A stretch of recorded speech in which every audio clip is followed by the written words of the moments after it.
Olá pessoal, bom dia, boa tarde, boa noite. Vamos começar aqui mais uma aula de seleção de materiais, retomando de onde a gente parou na última semana, né? Hoje a aula é sobre a parte final, né, da parte do capítulo de seleção de processos. Vou começar falando de brasagem, que é para terminar a parte dos metais. Então vou falar dos polímeros, vou falar dos problemas que podem ter no processamento de polímeros, vou falar de métodos de união de polímeros. Depois eu vou para o lado das cerâmicas, vou falar métodos de fabricação de cerâmica, vou falar sobre métodos de união de cerâmicas, e depois eu vou falar brevemente sobre adesivos, beleza?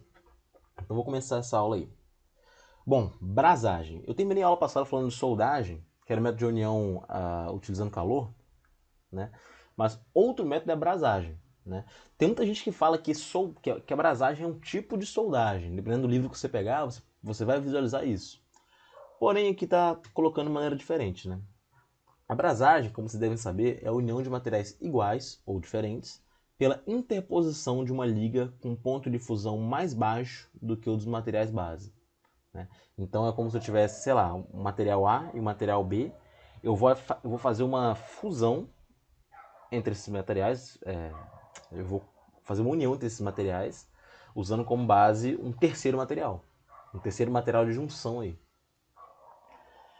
É um processo de alta produtividade muito versátil. Em tese, qual que é a ideia por trás da brasagem, né? Se duas peças fossem aproximadas bastante, se elas fossem muito aproximadas, teoricamente ia chegar a um ponto onde os átomos de uma iam interagir com os átomos da superfície da outra, criando uma ligação física perfeita, né? Perfeita assim, de maneira que seja necessária uma grande quantidade de força para separar as peças. Esse é o ideal, né? Quando a gente pensa em junção, a gente pensa nisso. Porém, acontece o seguinte: a distância de interação das forças atômicas ela é muito pequena. Ela é muito pequena. É da ordem de décimos de nanômetro. E a superfície, mesmo no acabamento superficial excelente, que é com polimento, ela tem a rugosidade da ordem de 50 a 250 nanômetros. Então eu nunca vou ter uma superfície lisa suficiente para que aconteça esse contato atômico. Esse é algo idealizado, eu não vou ter. Portanto, a gente pode concluir que essa ideia, essa tese, ela não tem como acontecer, né? Duas superfícies reais nunca se aproximarão suficientemente para que a atração interatômica através da interface seja sentida, né? Isso devido às asperidades mesmo, devido à rugosidade superficial. Como eu falei lá na parte de desgaste, a superfície, por mais que ela pareça lisa, ela está cheia de rugosidadezinhas nela, né? Então a união ela tem que ser perfeita, tem que estar assim, na ordem de décimos de nanômetro, tem que ser algo muito perfeito. A única maneira, então, de se preencher essas asperidades das superfícies em contato é intercalar um líquido que possa fluir entre essas asperidades, nessa rugosidade, e estabelecer um contato íntimo entre duas superfícies. E aí que vem a questão da abrasagem. Esse terceiro líquido ele serve como uma cola que une as duas superfícies, né? Esse recurso é utilizado pelo processo de abrasagem, também pela colagem. Ah, A característica física mais importante de uma liga de brasagem é a capacidade de molhar o substrato, né? O substrato é a parte da superfície, né? Sendo alta molhabilidade consequência da criação de uma interface de baixa energia, né? Então a gente quer a gente quer que meu que minha liga de brasagem, que é aquela liga de enchimento, como eu posso falar também, ela seja capaz de molhar o substrato, tenha alta molhabilidade. Ela seja capaz de entrar em contato com uma grande área do substrato. Quando a gente está utilizando materiais diferentes, dissimilares, a gente deve se atentar para a instauração de tensões térmicas provenientes da contração térmica diferencial. O que é a contração térmica diferencial? Se eu expor um conjunto a um ciclo térmico, materiais diferentes vão se comportar diferentemente. E se esse coeficiente de expansão térmica for muito diferente, às vezes um dilata muito ou dilata pouco. Então vai criar uma tensão térmica ali, né? Esse inconveniente é muito maior, quanto maior, é tão maior quanto maior for a temperatura de brasagem, né? Mas tem uma maior gravidade no caso da junção metal-cerâmica, né? Que a gente sabe que o metal ele tem um alto coeficiente de expansão térmica, ele dilata bastante e contrai bastante dependendo da temperatura. E a cerâmica ela tem um comportamento oposto disso, né? Ela tem um baixíssimo coeficiente de expansão térmica. Mas isso que eu vou falar depois quando estiver falando da cerâmica, vai ficar mais claro isso. Algumas ligas comuns de brasagem. Eu tenho cobre com prata, cobre com fósforo, cobre, prata, zinco, cádmio, enfim, tem várias ligas aí diferentes. Eu tenho um intervalo de fusão para cada tipo de liga e tem a composição ideal para fazer a brasagem, né? As operações de brasagem em temperaturas relativamente baixas são vantajosas porque causam poucas alterações no metal base e porque minimizam as tensões residuais na contração térmica. Então, usar temperaturas baixas é vantajoso, né? Porém, usar temperatura baixa vai limitar a temperatura de operação da junta, né? Porque vamos supor que eu utilize uma temperatura de brasagem de 400 graus Celsius, que não é uma temperatura alta. A minha junta ela só vai poder operar até no máximo 200 graus Celsius, que dentro da área da indústria isso pode ser muito pequeno, né? Isso é insuficiente na maioria das vezes. Estou dando um exemplo aqui, né? Então, fazer brasagem em temperaturas baixas tem a vantagem de minimizar os problemas estruturais que podem ser causados, porém, limita o uso da junta. Beleza? Então, brasagem é isso. Agora a gente vai falar dos polímeros. Eu espero que vocês tenham visto isso em Mateco 2. Eu tenho... Mateco 2 basicamente é materiais não ferrosos, são as ligas não ferrosas, cerâmicos, polímeros e compósitos. Né? São 4 tipos de materiais aí, né? Pelo menos é o que eu estou me baseando agora que eu estou dando essa disciplina, né? E dentro de polímeros eu falo, né, se não me engano, o capítulo 15 e o 14 do Callister, que fala muito sobre polímeros, né? Bom, vamos lá então. Caso vocês não tenham visto, vamos ver agora, de maneira mais aceleradinha, né? Os polímeros podem ser facilmente processados com a forma final de utilização. Então eu vou utilizar algum tipo de processamento cujo o resultado final já vai ser o que eu vou utilizar de fato, né? Assim, embora seja possível adquirir barras, chapas, tarugos ou perfis e usiná-los ou cortá-los a fim de se obter a configuração desejada, a atitude mais comum em se tratando de polímeros é conformar diretamente o produto, né? O polímero ele é muito moldável, né? A gente sabe que ele tem uma característica elástica muito, muito forte, então é um material fácil de moldar, né? Muito embora ele não seja muito resistente à temperatura. Resulta daí que o processamento de polímeros e borrachas apresenta analogias com a fundição, a laminação e a extrusão de metais, a moldagem em concreto e sopro de artigos em vidro. Então, os processamentos, como mostrei lá naquela imagem, lá no início do slide, lá na aula anterior, ela mostra que os processos de fabricação do polímero, os polímeros, eles são adaptações do que são utilizados nos outros tipos de materiais, né? Como o caso da extrusão ou da fundição, né? A laminação, que é um pouco diferente, a calandragem aqui no caso, né? E no geral, apenas uma operação é necessária, é suficiente para dar um acabamento final para meu material, né? Então, assim, eu faço uma operação e não preciso de me preocupar de fazer uma outra operação para fazer o acabamento. Como acontece com os metais. O metal fundido, geralmente ele tem que passar por uma retífica aí para ter um ajuste dimensional mais adequado. Beleza? E aqui eu tenho os principais processos de fabricação de polímeros, né? Para termoplásticos, eu tenho extrusão, moldagem por injeção, moldagem rotacional e moldagem por sopro. Para termofixos, eu tenho processos simples como fundição e moldagem, e um processo mais avançado e de grande produtividade, que é a moldagem automática por injeção. Também tenho moldagem, extrusão e calandragem. A calandragem é algo similar à laminação em metais, e são processos todos mais comuns, né? Aqui eu tenho essa imagem que pega e faz um apanhado de todos os processos, né? A calandragem aqui é como se eu forçasse um material por vários rolos, similar à laminação, mas a laminação geralmente são 2 rolos, né? Aqui eu tenho vários rolos para dar a forma que eu quero para o meu material. Isso é característica dos polímeros, né? Eu tenho a moldagem por transferência, né, que eu aplico uma carga na cavidade para eu criar uma peça com o formato daquela cavidade, né, que está aqui na parte no canto inferior esquerdo. Lá em cima eu tenho extrusão, né, eu tenho resistência de aquecimento para aquecer o material, tornar ele mais moldável, né, caso do polímero, né, das borrachas acontece isso. Tem um alimentador onde eu coloco o material e no final eu vou ter minha peça no formato que eu preciso, que eu quero, de acordo com o formato ali do molde de extrusão. A moldagem por compressão, ela é parecida com a por transferência, né? Basicamente comprimir o material numa cavidade com o formato que eu quero que ele tenha. Moldagem por sopro é eu colocar o material em um determinado recipiente e inserir algum tipo de fluido ali, geralmente o ar, né? Esse ar ele vai forçar o material contra as paredes de maneira que o material ele tome o formato das paredes, né? Ele fique coladinho na parede. Então, se eu quero fazer uma caixa, eu jogo o material lá dentro, aplico ar sob pressão, ele vai colar na parede, né, pressionado contra a parede, e quando eu retirar, ele vai estar aquele formato que eu quero, né?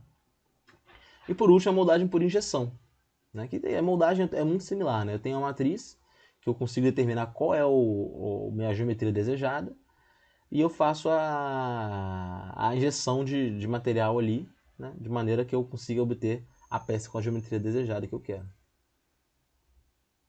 né? Aí dentro de polímeros, eu falei do tipo de processamento. Eu não vou. Eu só mostrei mais ou menos na imagem, né? Então não precisa se preocupar tanto com isso. Mas é muito importante que vocês entendam quais são os efeitos do processamento dos polímeros. Quais tipos de problemas que eu posso ter. E desses problemas eu posso separar 5. As alterações microestruturais, a contração e distorção, tensões residuais, efeitos de orientação e as linhas de junção. Bom, alterações microestruturais. O grande vilão nosso aqui são as taxas de resfriamento. Como eu falei, taxa de resfriamento alta dá problema pra gente. Induz gradiente térmico, induz tensões, induz problemas, né? Isso nos metais. Aqui tem um problema muito sério, porque os polímeros, durante o processamento deles, eles têm uma temperatura mais alta. Eles vão resfriar com o tempo. Esse resfriamento ele tem que ser lento o suficiente para a produção de um polímero cristalino, né? Para produzir um polímero cristalino, esse resfriamento tem que ser muito lento, de maneira que dê tempo para as moléculas se arranjar de forma organizada. Se eu fizer um resfriamento rápido, as moléculas não vão se arranjar de forma organizada. Então, eu vou ter um material amorfo, né? O polímero tem as características que ele pode ser cristalino ou pode ser amorfo, né? Então, por exemplo, quando eu tenho uma peça que tem taxa de resfriamento variando de acordo com a posição na peça, ou seja, taxa de resfriamento diferente no interior, no núcleo, do que na superfície, às vezes eu vou ter no núcleo uma estrutura cristalina e na superfície uma estrutura amorfa. Ou seja, características diferentes, né? Ou seja, com polímeros capazes de se cristalizar, esse efeito pode ser muito intenso, especialmente se a cinética de cristalização não for muito rápida, né? Para esse caso, pode-se formar uma fina dispersão de cristais metaestáveis quando a taxa de resfriamento for alta, isto é, na superfície da peça. Então vai se formar cristais na peça, né? E lembrando que quando eu falo cristalino e amorfo, isso vai ter uma consequência muito grave, muito importante, já a densidade do polímero, né? Porque pensem comigo, o amorfo tá tudo, as moléculas estão um pouco espalhadas, aleatórias, não tem um arranjo legal. Agora, o polímero cristalino, ele está com as moléculas bem arranjadas, bem compactadas, né?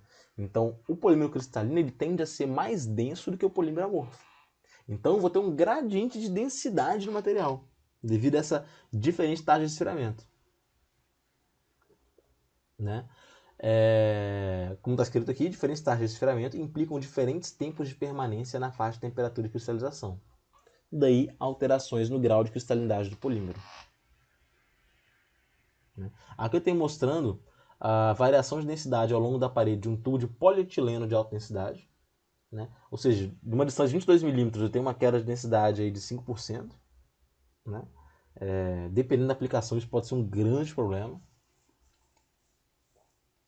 né? Isso devido a diferentes taxas de resfriamento. Então é isso aí, essas alterações microestruturais podem acontecer. O segundo problema que pode acontecer com os polímeros é contração e distorção, né? Devido à natureza da ligação atômica, os polímeros eles podem apresentar alto coeficiente de dilatação, coeficiente de expansão térmica. Eles dilatam muito fácil. É borracha, né? Quando fala polímero, a gente lembra de borracha.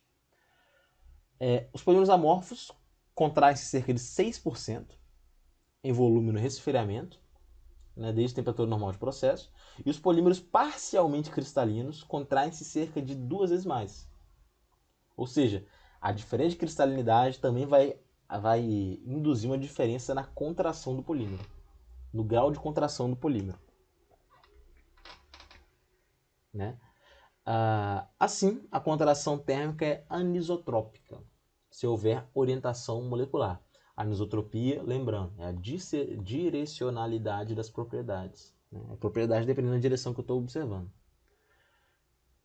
Então ele vai contrair menos na direção onde há o maior número de ligações covalentes. Lembrando que a ligação covalente é mais forte que as ligações de Van der Waals, que são outro tipo de ligação que compõem os polímeros, né? Então ele contrai menos nessa direção.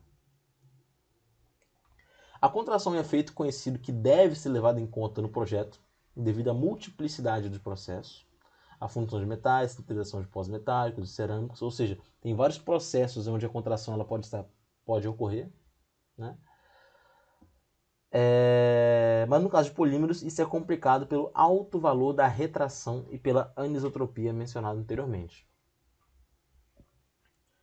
Para polímeros flexíveis, a contração causa encurvamento na superfície, né, que tende a formar concavidades, né? Isso é mais pronunciado em materiais cristalinos, como falei, eles têm maior contração, eles sofrem maior contração, né? Se o polímero for rígido, além da contração que acompanha o resfriamento, vai haver formação de poros no seu interior, né?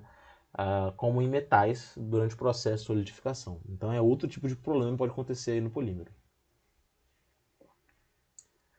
Bom, terceiro problema, tensões residuais. Pelo que eu estava falando anteriormente do resfriamento, vocês já podem entender que vão surgir tensões residuais devido àquele efeito térmico. Resfriou mais na superfície do que no meio, vai surgir tensão residual.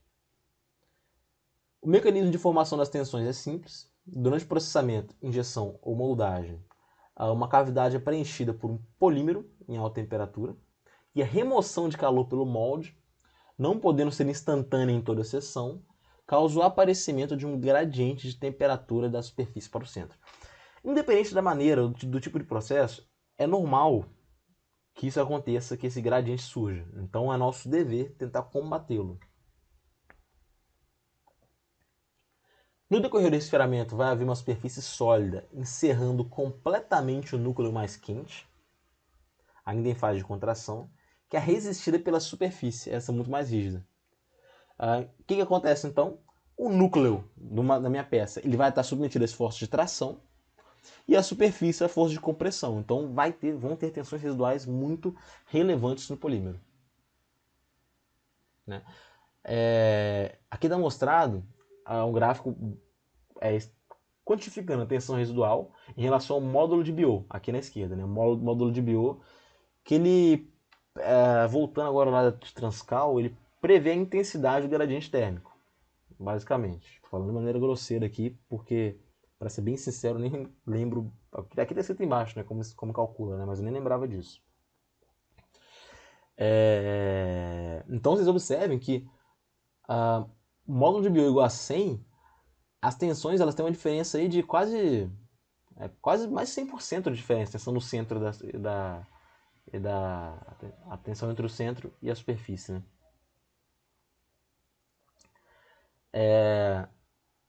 Aqui na direita tem outro exemplo, outro gráfico, mostrando a posição na parede de um tubo de polietileno extrudado em relação à tensão residual. A tensão residual, você observa que ela vai variando à medida que eu estou vendo a posição na parede do tubo, mais de fora para mais de dentro. Ela vai variando. De positivo e negativo. Nesse caso aqui ele está considerando até mesmo o sinal da tensão, sendo compressiva ou trativa. Lembrando que ela é compressiva na superfície e trativa no centro. Beleza? Bom, o nosso quarto problema são os efeitos de orientação. Durante o processamento, as moléculas dos polímeros podem adotar alinhamento preferencial em certa direção pela imposição de uma tensão axial ou uma tensão cisalhante unidirecional. O alinhamento vai favorecer a formação da estrutura cristalina. Vocês podem lembrar, quando estuda a estrutura cristalina dos polímeros, que esse alinhamento ele favorece que a estrutura seja cristalina. A estrutura cristalina é uma estrutura organizada. Então o alinhamento, querendo ou não, é algum tipo de organização, né? Lembrando que a estrutura cristalina aqui para o polímero ela é um pouco diferente daquela dos metais, né? Aqui eu estou falando de moléculas, né? Moléculas muito grandes, né? Metais, às vezes eu estou falando de átomos, né?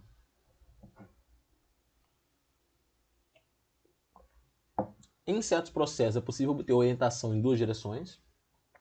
Assim as propriedades seriam anisotrópicas também, então isso é uma preocupação, né? Ele pode ser muito vulnerável em uma direção e muito forte na outra, né? Dependendo do que você está observando, de qual propriedade que você está observando.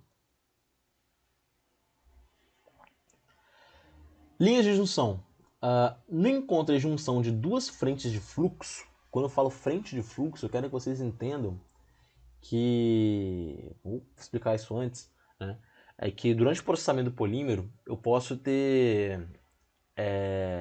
eu tenho vários fluxos de material. O polímero, como ele tem um comportamento viscoelástico, né, muitas vezes eu posso pensar nele como se fosse um fluido, né? Então, eu tenho um fluxo vindo de um lado e um fluxo de outro para formar um material. Então, quando esses fluxos se encontram, eles se juntam naturalmente, a adesão é natural entre os dois, porém, a parte onde eles se aderiram, que eles se juntaram, é como se fosse uma solda, uma linha de solda. É o que a gente chama de linha de fluxo aqui no contexto dos polímeros, né? E, analogamente à solda, essa linha de fluxo é uma linha frágil, né? Tem uma perda muito grande de propriedades mecânicas na direção perpendicular a essa linha, né? Porque a ligação ali é deficiente, né? Para atenuar esse problema, eu posso aumentar a temperatura de processamento dos polímeros, né? Porém, vou ter outros problemas, como maior contração e distúrbios no fluxo do material, já que o grau de agitação das moléculas vai ser maior, né? Então, esses são os 5 problemas que eu posso encontrar no processamento dos polímeros. Método de união de polímeros, né? Isso é uma parte bem específica, né? Quando duas superfícies do mesmo termoplástico precisam ser unidas, os métodos disponíveis são os seguintes: placa quente, aplicar calor e pressão e manter por 15 segundos, eles se unem. Soldagem por fricção rotacional ou vibratória. O próprio nome é bem intuitivo, né? Eu vou friccionar duas superfícies com velocidade e pressão suficientemente alta para que o calor gerado pelo atrito funda o polímero. E basicamente, grosseiramente falando, como se soldasse o polímero através do calor gerado pelo atrito, né? Fricção rotacional. Pode pensar em duas borrachas aí que eu estou girando elas, boto elas em contato e giro uma em relação à outra com muita velocidade. Os contatos entre elas ficam a temperatura tão alta que vai ocorrer a microfusão ali entre as perezas, as asperidades, e vai colar o material. É como se fosse uma soldagem, na verdade, nem microfusão, acho que é uma fusão total da superfície, né? Eu também tenho a soldagem ultrassônica, onde eu tenho um cristal piezoelétrico. Lembrando que piezoelétrico, material piezoelétrico, aquele material que quando submetido a uma tensão mecânica, ele gera uma DDP, né, uma característica diferente. Um cristal piezoelétrico transmite para as peças vibrações longitudinais com frequência da ordem de 20 kHz. Uma das superfícies a serem soldadas é desenhada de modo a formar um concentrador de energia, no qual a energia ultrassônica é convertida em calor. Então, eu vou ter um concentrador de energia que ele vai absorver essa energia ultrassônica e converter em calor. O que vai acontecer é que esse concentrador de energia vai fundir, né? Ou vai ficar perto de fundir, né? Dependendo do formato. O equipamento de ultrassom pode também ser empregado na incorporação de insertos metálicos e na união por rebitagem. A imagem a seguir vai mostrar como isso funciona, né? No inserto metálico, a energia sônica ela é transmitida ao metal obtendo-se fusão localizada do polímero e o ancoramento da peça metálica. Tudo em aproximadamente 1 segundo, então o ultrassom tem essa utilidade. Na rebitagem, deve-se prever elementos de retenção, que são dobrados e localmente fundidos pela energia sônica também. Então, eu tenho que, na hora de fazer um polímero que ele vai ser rebitado, eu tenho que prever esses elementos de retenção. Aqui está muito claro isso. Em cima, eu tenho a preparação de uma junta, ilustrando essa ponta concentradora de energia. Né? O que acontece? Essa ponta vai ser responsável por juntar energia e fazer a adesão. Né? Então essa ponta ela foi projetada exatamente para ela sumir com o tempo. Embaixo aqui eu tenho uma união por rebitagem. Né? Aplicar a fixação de um inserto metálico em um polímero. Né? Eu forço essa ponta que está aqui na esquerda, nessa imagem de baixo, ela vai cair para baixo e vai formar como se fosse um rebitezinho natural ali. A extremidade superior de uma apêndice é fundida e dobrada, formando um grampo retentor. Essa é a ideia da rebitagem nos polímeros. Outra maneira de fazer junção nos polímeros é através da junção mecânica. É um método alternativo, econômico, conveniente, a união de materiais dissimilares, diferentes, que não podem ser soldados por outras técnicas. Quando eu falo de junção mecânica, eu estou falando de ajuste por interferência, por exemplo. Essa imagem que eu até coloquei na aula passada, está bem antes no slide também, é bastante usado na união de polímeros a polímeros. Né? E polímeros é isso aí. Então agora a gente vai para a parte de cerâmicas. Bom, cerâmicos agora, né? Vamos lá.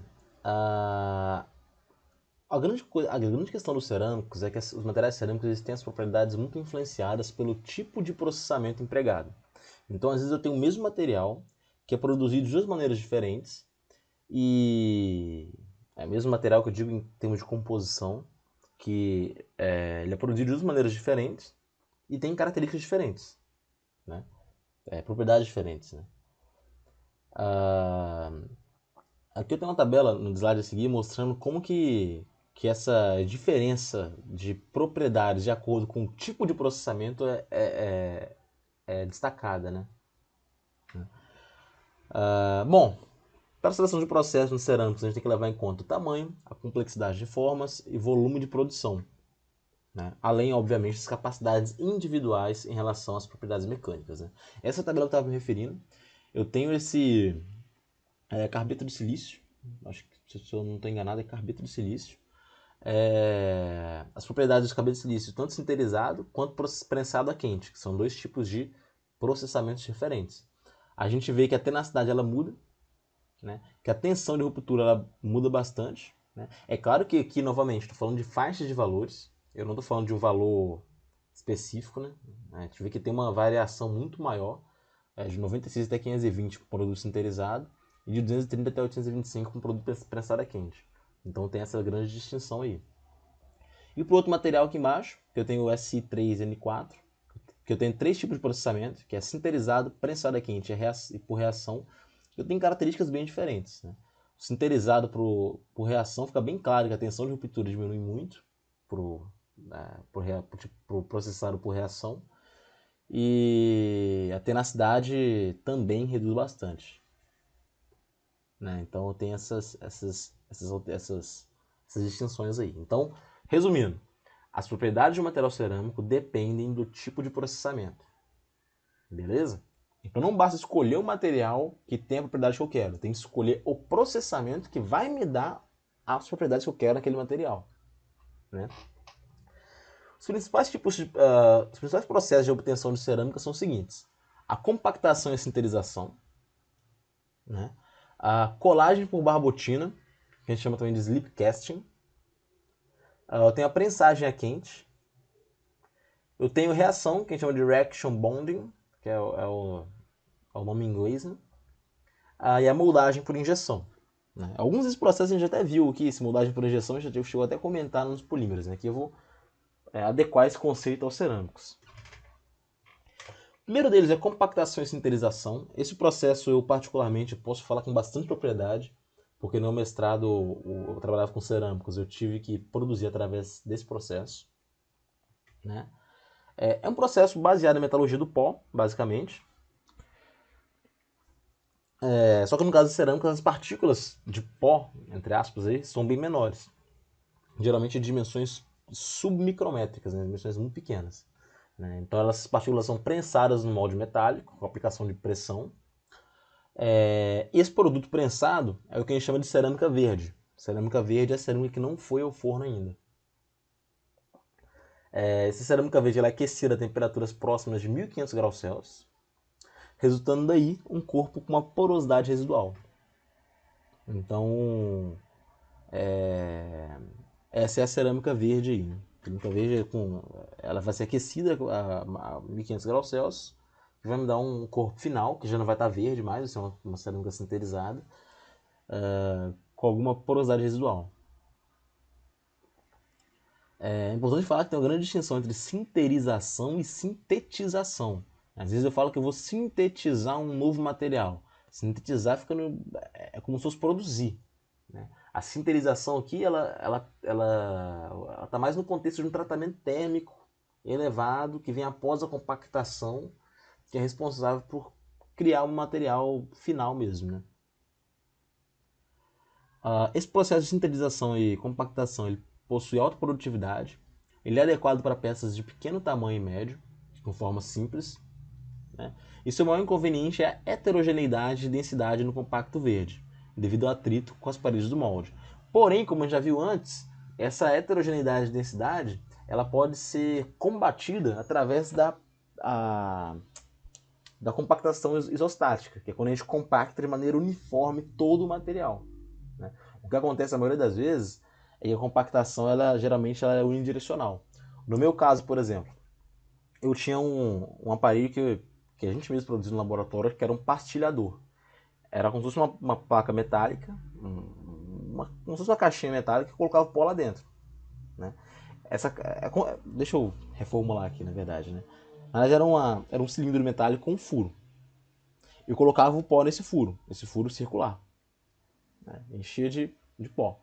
Aí eu tinha um outro cilindro que eu colocava em cima e pressionava esse cilindro de cima contra o furo. Então o pó ele ficava preso pela minha base metálica e por esse cilindro maior, cilindro menorzinho que estava em cima do furo. Né? E eu colocava a pressão verticalmente, né? Usando um... Agora fugiu o nome, né? Mas eu fazia compactação... Putz, agora esqueci o nome. Mas, enfim, a compactação era feita ali. Né? No aparelho que aplicava pressão numa direção só. Na prensa, na prensa hidráulica. Né? A prensa hidráulica que fazia pressão. Né? Então a pressão ela era vertical apenas. No caso da pressão isostática, de uma compactação isostática, não vou ter muita heterogeneidade. No meu caso, eu não tinha tanto problema com a heterogeneidade porque minha amostra era muito pequena. Ela tinha nem 1 centímetro por 1 centímetro assim, de altura e diâmetro. Então era muito pequeno, não dava nem. A heterogeneidade não era tão evidente assim. Agora, para peças um pouco maiores, isso pode ser bastante evidente, pode ser um grande problema também. Aqui eu tenho mostrando um esquema que detalha o gradiente de densidade de um compacto verde, né, que é a prensagem uniaxial, que eu tenho um gradiente bem... tá bem claro que tem alguma diferença de densidade. Né, e a prensagem de ação dupla, né, que a diferença de densidade ela já não está tão evidente assim. Né. A gente pode ver que a compactação biaxial diminui os gradientes de densidade e desloca a densidade mínima para a região central. Né? Tem essa grande diferença aí.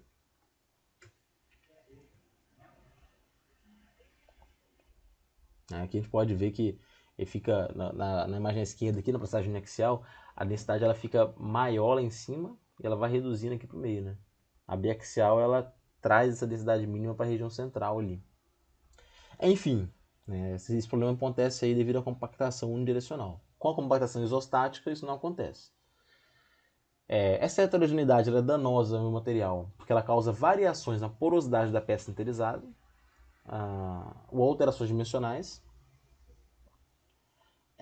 A compactação isostática ela surge no contexto de melhorar isso. Né?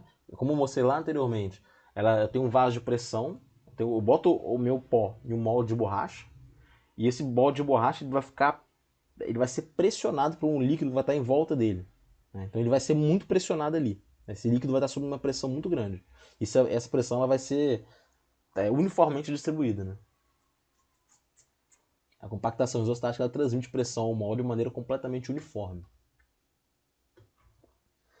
Uma variante do processo de sinterização é a sinterização em presença de fase líquida, né? Eu já falei anteriormente que na metalurgia do pó isso não é muito comum, né? A fase líquida ela preenche os poros e facilita o transporte de massa necessário para a sua eliminação, né? A fase líquida ela ajuda nesse sentido. Porém, ela reduz a resistência mecânica a quente da cerâmica. Então,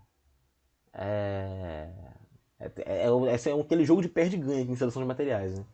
Por outro lado, são possíveis menores temperaturas de sinterização, que contribuem para limitar o tamanho de grão. Então tem lados positivos e tem lados negativos, depende de qual a sua prioridade do seu material. Se é um material que eu não preciso de uma resistência mecânica tão gritante, então talvez a sinterização em presença de fase líquida seja uma solução adequada. Outra opção de processo é a prensagem a quente, executada em moldes de grafite, né, um material que tem a propriedade de aumentar sua resistência mecânica à temperatura, a prensagem a quente. O processo é muito rápido e obtém propriedades superiores, está escrito errado aqui, está superiores, mas dá para entender, aquelas obtidas através de compactação e sinterização convencional. Então existe essa diferença aí, né? A propriedade da prensagem a quente vai ser muito superior. Bom, a aplicação simultânea de pressão e temperatura reduz a temperatura de sinterização e densifica materiais que incorporam constituintes difíceis de sinterização, como compostos cerâmico e cerâmica, né? Bom, aqui eu tenho outro tipo de processamento, que é a reação, né? Isso serve apenas para cerâmicas baseadas em silício, porém a gente sabe que cerâmicas baseadas em silício elas compõem grande parte dos materiais cerâmicos de engenharia. As reações ocorrem em alta temperatura e promovem a ligação dos reagentes. Então as reações acontecem em temperatura muito elevada. As propriedades das cerâmicas obtidas por reação elas são inferiores às das mesmas cerâmicas quando são sinterizadas, né? Então as propriedades são piores, como a gente pode ver naquele gráfico lá no início, aquela tabela lá no início. Devido ao alto grau de porosidade. Então, as cerâmicas obtidas por reação têm alto grau de porosidade, né? Além disso, reação sempre vai fornecer um excesso de silício, que vai prejudicar as propriedades em alta temperatura e pode causar inconvenientes na brasagem da cerâmica, com metais ou outras cerâmicas. Uma vantagem das cerâmicas assim produzidas é sua pequena retração durante o processamento. Elas têm uma retração muito pequena durante o processamento, né? Permite que operações de usinagem sejam realizadas no compacto verde, né? Não a verde. Então é basicamente isso aqui. Esse aqui é processamento por reação. A colagem por barbotinas é um tipo de processamento bem interessante das cerâmicas. É utilizado um molde de gesso, no qual é vazada uma mistura pós-cerâmica e água. O molde ele vai chupar a água dessa mistura, vai absorver a água. O molde vai retirar a água por capilaridade. E artigos com formas complexas estão prontos para o processo de sinterização. Então, essa colagem por barbotinas é mais uma maneira de produzir uma cerâmica verde de qualidade, né? Isso baseando-se no princípio no princípio de que o molde ele vai absorver a água e a cerâmica ela vai ficar aderida ao molde, né? A produtividade é relativamente baixa, porque o tempo de secagem é longo, demora para ocorrer essa absorção de água, especialmente para peças com paredes grossas. Então a colagem barbotina ela tem essa limitação aí. Esse tipo de processamento é muito útil para cerâmicas à base de argilas. Muito utilizado nesse sentido também. Qualquer composição cerâmica pode ser assim moldada e o custo operacional é muito baixo. Além disso, é possível produzir peças com dimensões bem maiores do que as obtidas por sinterização, alcançando tipicamente cerca de 20 kg. Então, pias, vasos sanitários são dois exemplos de produtos que são obtidos por colagem de barbotinas. A barbotina que a gente fala é essa mistura de pó, cerâmica e água, né? Então é outro tipo de processo de fabricação de cerâmicas aí. Eu tenho a moldagem por injeção, é o processo padrão para cerâmicas tradicionais que tem grande proporção de argila, que lhes confere a plasticidade necessária. Esse processo viabiliza formas complexas, né, o que despertou o interesse de vários fabricantes de cerâmicas avançadas. E a adição de agentes orgânicos permite a utilização desse processo em produtos cerâmicos de alto desempenho. Então, quando a gente está falando de estado da arte, muitas vezes pode aparecer a moldagem por injeção. A mistura ela vai adquirir a plasticidade necessária em temperaturas moderadas, temperaturas e pressões moderadas, de 250 a 270 graus Celsius e 70 megapascal, sendo injetada e retirada do molde após resfriamento. Os equipamentos são extrusoras e as máquinas de injeção são similares àquelas utilizadas nas indústrias, de polímeros ou metais. Né? Mas o ferramental é um ponto crítico devido à alta abrasividade das cerâmicas. Esse tipo de processo ele, tem grande liberdade de formas, porém tem uma restrição grande, que é que a seção transversal deve ser constante. Né? A única restrição desse processo. Aqui eu tenho as principais vantagens da moldagem por injeção. Eu tenho estritas tolerâncias dimensionais. Né? Tolerâncias dimensionais são bem pequenas, que em alguns casos contribui para minimizar os custos de usinagem. Eu tenho alta produtividade e tecnologia facilmente automatizável. Praticamente estou falando a mesma coisa duas vezes, né? Alta produtividade e tecnologia que é fácil de automatizar. Eu tenho obtenção de formas complicadas.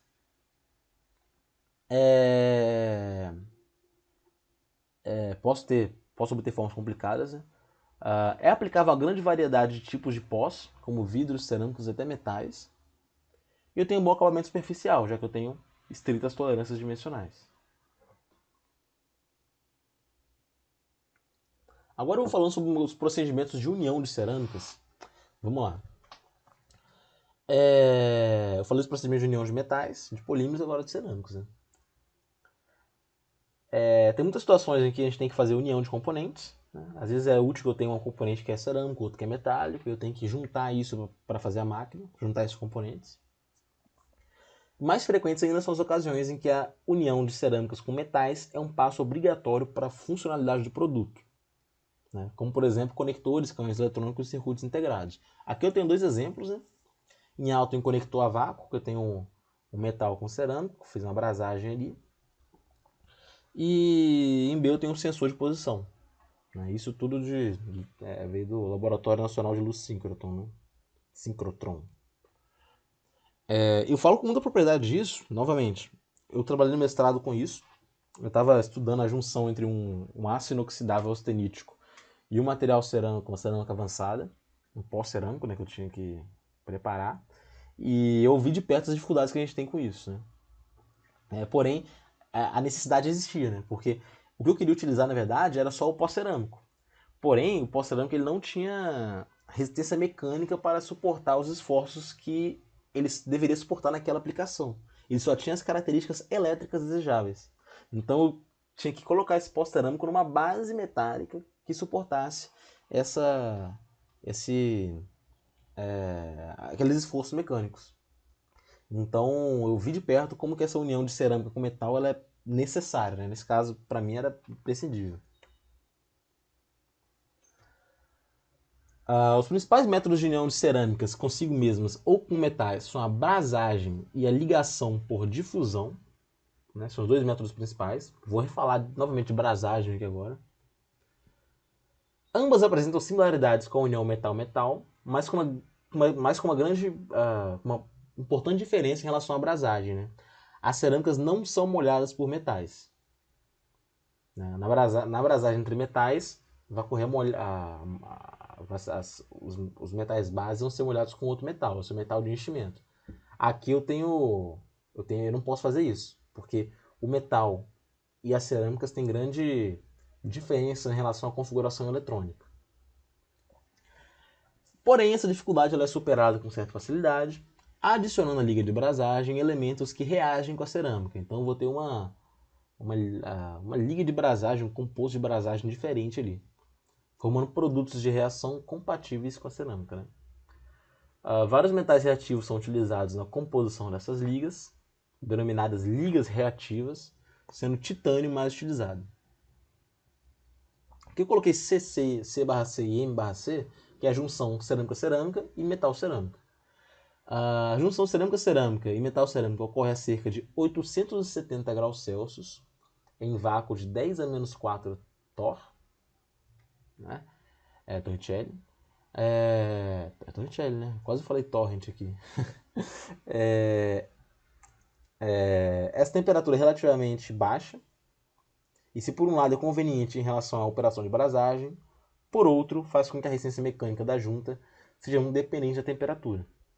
A temperatura de junção baixa faz com que a resistência mecânica seja dependente da temperatura.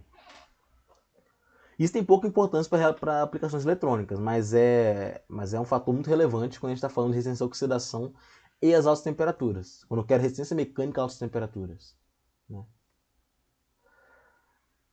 Qualquer que seja a liga de brasagem, a junta sempre experimenta grande excursão térmica entre a temperatura de fabricação e a temperatura ambiente.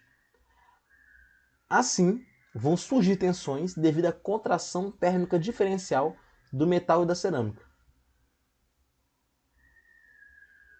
né, resultando em tensões residuais. O que acontece? Vamos lá. Aconteceu comigo o mesmo problema. O que aconteceu, eu vou falar do meu exemplo. Eu tinha que depositar o pó cerâmico no aço e eu tinha que fazer um tratamento térmico com esse conjunto para que o pó aderisse no aço, né? E mesmo que mecanicamente ali pela própria tensão, né? Só que o que estava acontecendo? A cerâmica, ela dilatava e contraía muito menos que o aço. Na temperatura que eu levava minha barrinha de aço, eu chegava a temperaturas muito altas, né? Então ele dilatava e contraía muito nesse processo. Mesmo que não seja visível olho nu, essa contração e dilatação acontece. E era muito mais pronunciada no aço do que na cerâmica. Então eu tinha essa contração diferencial. O que acontecia? Os dois dilatavam, quando chegava a uma temperatura alta, é como se tivesse muita cerâmica, pouca cerâmica num espaço muito grande de aço, um raso muito grande, onde eu depositava o pó cerâmico. O que acontecia? Durante a contração do aço era muito mais rápida que a da cerâmica. Então chegava num ponto que eu exprimia o pó cerâmico lá dentro. Então quando chegava a temperatura ambiente, o pó cerâmico ele meio que saltava de lá, porque ele estava muito comprimido. Ele não estava cabendo mais lá. O aço estava contraindo muito rapidamente. O que a gente podia fazer para atenuar esse efeito é fazer um resfriamento extremamente lento. Ficar dias resfriando, né? Então esse era o problema que surgia mesmo. As tensões residuais surgiam mesmo. Como eu estava dizendo, as tensões residuais podem ser amenizadas também pela escolha de um par metálico de coeficiente de expansão térmica similar à cerâmica. No meu caso era muito diferente, eu não tinha como trocar, né?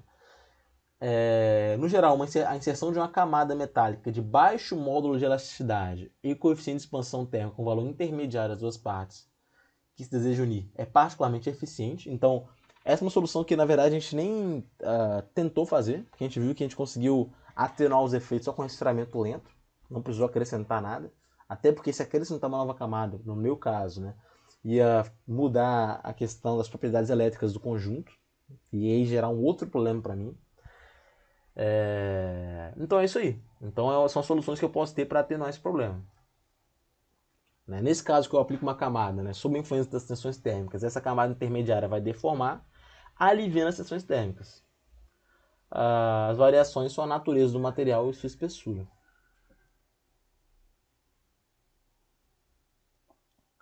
As considerações feitas para brasagem de metal ou cerâmica, elas são válidas apenas para produtos que operam em temperaturas moderadas, né, onde eu vejo que a alumina aparece muito.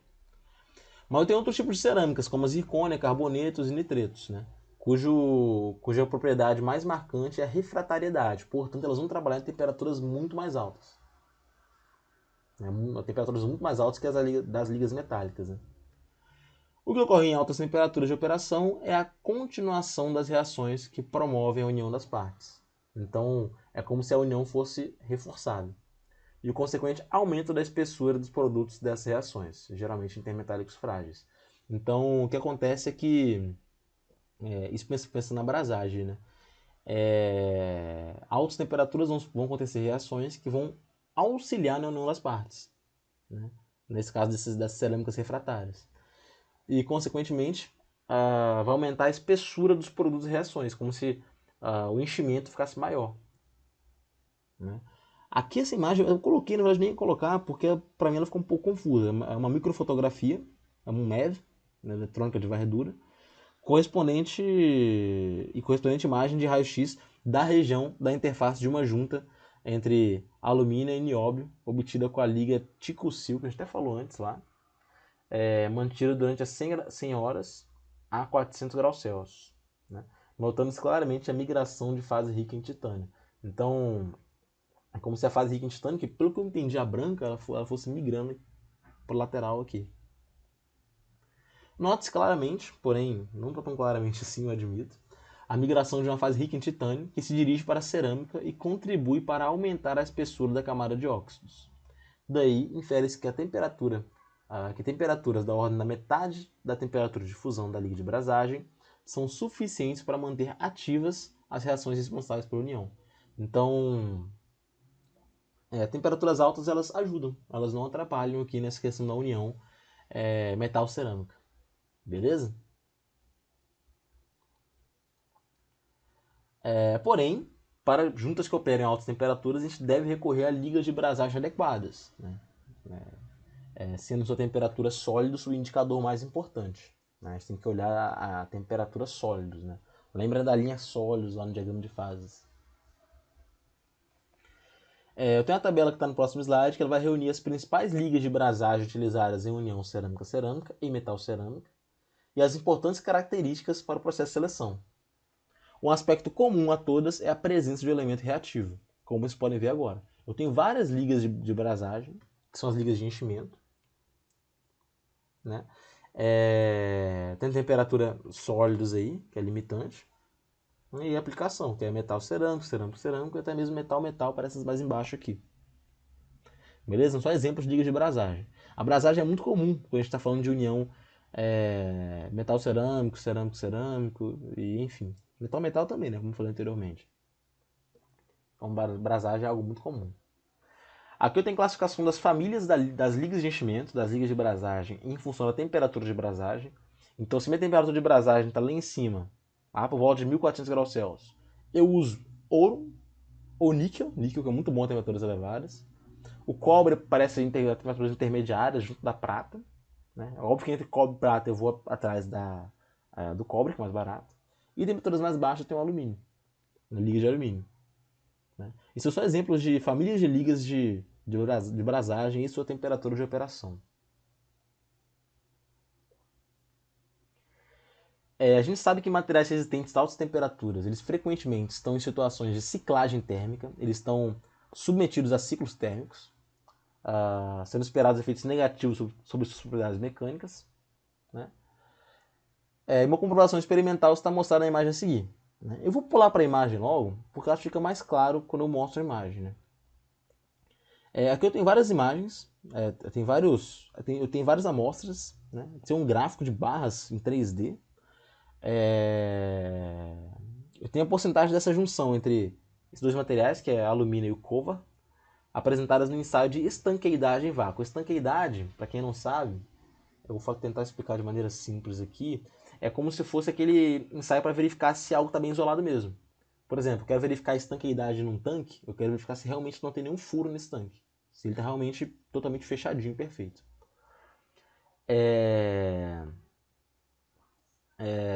Essa imagem está mostrando a porcentagem de juntas que foram aprovadas no ensaio de estanqueidade.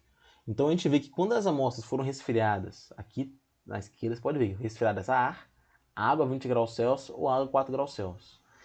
A ar, todas elas foram aprovadas, 100%. A água a 20 graus Celsius, algumas foram aprovadas, né, número de ciclo pequeno. Agora, a água a 4 graus Celsius, ou seja, um resfriamento muito rápido, elas não foram aprovadas. Beleza? Então, o resfriamento ele também tem um peso muito grande na qualidade da junção. Essa imagem toda foi para mostrar isso, que o rastreamento lento é preferível para manter a junção de qualidade, né? Ainda mais que se tratando de estanqueidade em vácuo. Bom, finalizando a parte de cerâmica, a gente vai para a parte de adesivos.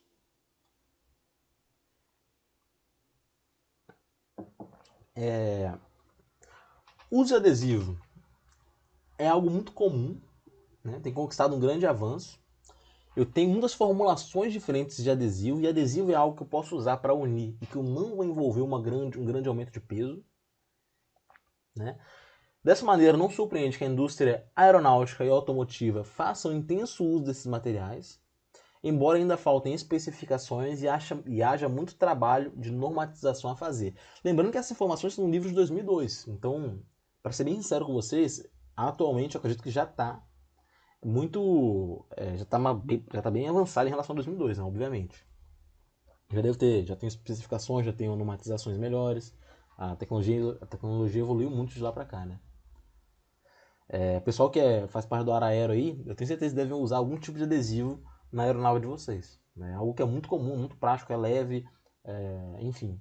E quando falo de adesivo, eu não estou falando só de daquele. Quando a gente fala em adesivo, a gente pensa mais em algum tipo de pasta que a gente coloca, algum tipo de líquido, não só isso, tá, gente? Estou falando também de Durepox, de aquelas Araldite, esse tipo de coisa. Os aspectos fundamentais da teoria de adesão são parecidos com aqueles que eu discuti com a brasagem, que eu quero causar a atração interatômica, molhabilidade e espalhamento. Aqui, em vez de eu ter uma liga de brasagem que vai fluir entre as asperidades e juntar duas superfícies, eu vou ter aqui o adesivo para fazer isso. Preencher as irregularidades superficiais que vão se unir. O adesivo geralmente é aplicado no estado líquido, né? Geralmente, né? Mas não é regra, né? Então tem essa vantagem aí. Né? E outra coisa importante é que quando eu falo de adesão, isso me remete claramente à tribologia. Lembrem que eu falei lá em desgaste. Eu falei que a tribologia se baseia em desgaste, lubrificação e atrito. Né? A adesão ela está intimamente ligada com a tribologia. Tanto que eu tenho desgaste adesivo, desgaste abrasivo, eu tenho vários tipos de desgaste diferentes. Então, essa parte mais teórica sobre adesão, a gente vê mais em tribologia, que seria uma outra disciplina praticamente. Né? Aqui eu vou passar rapidamente essa parte de adesivos. Para selecionar adesivos, a primeira questão a ser resolvida é a temperatura de operação. Não deve ser superior a 220 graus Celsius. Tem essa limitação.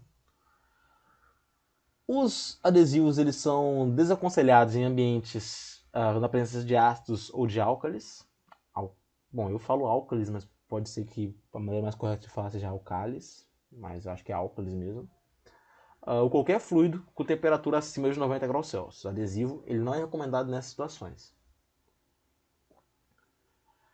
O projeto da junta dos materiais a serem unidos também coloca importantes questões no contexto de seleção. Uma consideração muito importante aqui, isso não é só pro questão de adesivo, tá? Qualquer tipo de união que a gente vai fazer. A gente tem que fazer a união pensando na operação, obviamente, se a operação vai ser feita de maneira correta, pensando em conservar o material e pensando também que ele vai sofrer manutenção. Então, mais cedo, se eu não me engano, eu dei o exemplo de uma bomba. Né? Projetar uma bomba. Aí tem que projetar a bomba, projetar os componentes, pensando que aquela bomba ela vai ter que sofrer manutenção periodicamente. Então, muitas vezes onde eu posso lançar uma solda, talvez seja mais interessante eu lançar um adesivo. Alguma coisa que possa ser removível facilmente. Né? Não só adesivo, outro tipo de união mecânica, não sei.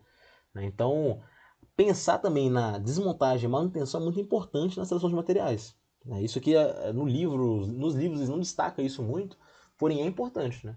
É muito importante. Né? Imagine se no carro a parte que fica. Eu sempre vi uns exemplos na minha cabeça que às vezes eu começo a falar e depois eu penso, pô, não é tão bom. Imagine se, por exemplo, a roda de um carro fosse algo muito difícil de tirar. Né? Fosse, sei lá, um outro tipo de união, em vez de uma união parafusada ali. A roda do carro, eu digo pneu, né? Perdão. fazer manutenção seria muito mais difícil, seria muito mais complicado. Então, a pessoa que projetou, ela já pensou naquilo. A união parafusada ela é segura, ela é fácil de remover, fácil de fazer manutenção, tá ótimo. Beleza? Então, até quando a gente pensa na junção, a gente tem que pensar também na manutenção. Apenas os adesivos anaeróbicos, eu vou falar dos tipos de adesivos daqui a pouco, eles possuem resistência controlável, portanto, podem ser formulados tanto para juntas permanentes quanto para provisórias. Outro ponto importante é o desenho da junta, já que os adesivos funcionam melhor sob um esforço cisalhante. Né? Isso é até um pouco intuitivo, né? O adesivo ele funciona melhor quando a gente quer sob um esforço cisalhante que sob um esforço normal. Né? Isso é até um pouco intuitivo de pensar. Até porque o cisalhante eu estou botando em contato as asperezas ali. Isso é mais um obstáculo ao movimento paralelo à superfície e movimento de cisalhamento. Assim, a gente deve dar preferência a soldas superpostas, cuidando para que não se estabeleçam forças de tração normais ao pano da junta. Então, eu tenho que evitar forças de tração. Se eu tenho um componente que está unido por um adesivo, eu tenho que ter cuidado para não submeter esse elemento a esforços trativos, só esforços compressivos. E aqui eu mostro duas situações. Aqui tem imagens mostrando em A a questão do esforço cisalhante, um adesivo pregado cisalhante, ele é bem mais preso. Né? Mostrado situações de projeto de uma junta superposta. Né? A possível ocorrência de tensões normais ao plano da junta é esquematizada em B. Em B eu vou ter possibilidade de ocorrência de esforço normal, né? O que é ruim. O que eu posso fazer é uma junta superposta rebatida como está em C, né? No qual os esforços normais são inibidos. Né? Então é só mais um exemplo aí de como tornar a junta mais segura. No livro do Ferrante, ele passa várias páginas falando dos tipos de adesivos. Eu até pensei em colocar isso aqui, mas nossa aula já está bem grande, já está cheia de informação. Então eu acho que não é bem interessante. Eu vou falar basicamente, tem os adesivos epóxi, que são usados para união metal-metal, polímero-polímero e vidro-vidro. Né? Botei VV, agora eu tinha esquecido, mas é vidro-vidro. Tem os adesivos fenólicos, que servem para colagem de madeiras, lonas de freio. As uretanas, que são das indústrias de calçados, de embalagens, automotivos e de construção civil. Eu tenho os anaeróbicos, que servem para selagem, para travamento de roscas, selagem de porosidades e metais. Eu tenho adesivos acrílicos, servem para chapas de aço, chapas de alumínio. Eu tenho cianoacrilatos, que são muito usados na medicina, substituindo suturas convencionais no fechamento de cortes. Vocês devem ter visto já. Eu particularmente, eu nunca usei um desses, mas algumas situações, em vez de dar ponto, eles colocam um adesivo. Né? Esse adesivo é um cianoacrilato. Ele tem várias utilidades bem específicas. Né? Eu tenho os polissulfetos, que são usados na indústria automobilística, naval, do vidro, aeronáutica e na construção civil. Tem os adesivos elastoméricos, são adesivos baseados em borracha, o próprio nome já diz. E tem as poliamidas, né, que são usadas na indústria aeronáutica, tanto para aspectos industriais quanto para reparos. Né? Então, finalmente, terminamos essa nossa aula de hoje, essa nossa aula de seleção de processos. Finalizamos esse capítulo. O próximo capítulo vai falar sobre a metodologia de seleção de materiais. Né?